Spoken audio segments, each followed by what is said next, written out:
পুজোর আর মাত্র হাতে গোনা কয়েকদিন। প্রতিটি আয়োজনে আয়োজক কর্মকর্তাদের সঙ্গে ব্যস্ত শিল্পীরা। বৃষ্টি বিঘ্নিত শিলচর শহরে তুলির শেষ টান দিতে নাওয়া খাওয়া নেই কারোর। চলছে জোর প্রস্তুতি। এই অবস্থায় শিলচরের কালীমোহন রোড সর্বজনীন দুর্গাপূজার কমিটির ব্যস্ততা একেবারে তুঙ্গে।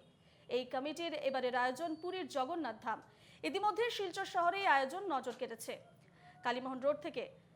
কালীমোহন রোডের সেই পুজো মণ্ডপের ছবি রয়েছে, ছবি তুলে ধরছি আপনাদের সামনে। কালীমোহন রোড থেকে সরাসরি রয়েছেন আমাদের শিলচরের প্রতিনিধি পাপলু দাস। পাপলু,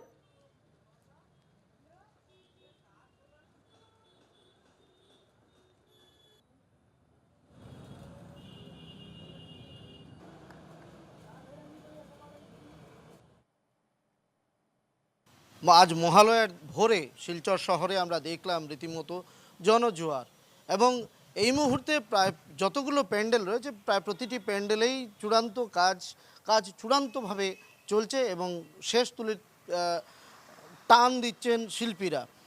আপনারা যে মণ্ডপটি দেখতে পাচ্ছেন সেটি পুরীর জগন্নাথ মন্দিরের আদলে তৈরি হচ্ছে। এখানে এই মন্দিরটি তৈরি করছে অর্থাৎ উদ্যোক্তা আয়োজক যারা, সে কালীমোহন রোড দুর্গাপূজা কমিটি, এবং ভীষণ সুন্দরভাবে আকর্ষণীয়ভাবে ইতিমধ্যে তারা গত প্রায় 4-5 বছর থেকে গত বেশ কয়েক বছর থেকে তারা এই আকর্ষণীয় মণ্ডপ তৈরিতে এবং এখানের যে দুর্গাপূজার আয়োজন সেই আয়োজনগুলো তারা করে আসছেন এবং ইতিমধ্যে সেই আকর্ষণের ছাপ তারা রেখেছেন। এবং ভেতরে চলছে প্রস্তুতির চূড়ান্ত কাজ। ইতিমধ্যে মণ্ডপের কাজ প্রায় সম্পূর্ণ, এবং যদিও দেবীর প্রতিমা এখন পর্যন্ত মণ্ডপে আনা হয়নি, তবে এখানে যে কাজগুলো চলছে সেটা চূড়ান্তভাবে চলছে এবং দিন রাত তারা কাজ করে চলছেন। এখানে রয়েছে তারা সম্ভবত বাইরে থেকে এসছেন, এবং আমরা কথা বলবো আয়োজক কমিটির যারা রয়েছেন তাদের সঙ্গে। এবং এই যে মণ্ডপের ভেতরের সজ্জা, সেই ভেতরের সজ্জারা নিখুঁতভাবে শিল্পীরা এখানে তৈরি করছেন। তারা তো এখানে যারা আয়োজক কর্মকর্তা রয়েছেন আমরা জানবো। এবারের দাদা আপনাদের আয়োজন কি? আমাদের আয়োজন এবার পুরীর জগন্নাথ ধাম। আমরা চেষ্টা করছি পুরীর জগন্নাথ ধাম তৈরি করার, এটাই আমাদের প্রচেষ্টা। আমরা থিম বেসডই পুজো করি প্রত্যেকবার। লাস্ট ইয়ারও আমরা কেদারনাথ তৈরি করেছিলাম, এবং আগামী 3 বছরও আমরা ভারতবর্ষের 4টা ধাম বানানোর চেষ্টা করছি। তো এই ধামের থিম নিয়ে কেন?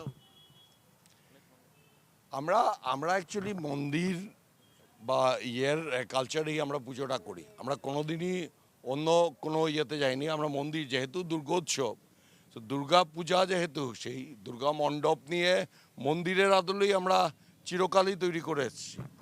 পুজোর সময় আমরা বিভিন্ন সময় দেখি সাংস্কৃতিক অনুষ্ঠান থাকে, তো এই বছরও থাকবে আমাদের পঞ্চমী, এবং পঞ্চমীতে আমাদের উদ্বোধন, এবং পঞ্চমী ষষ্ঠী দুদিনই আমাদের পাড়ার থেকে সাংস্কৃতিক অনুষ্ঠান থাকবে।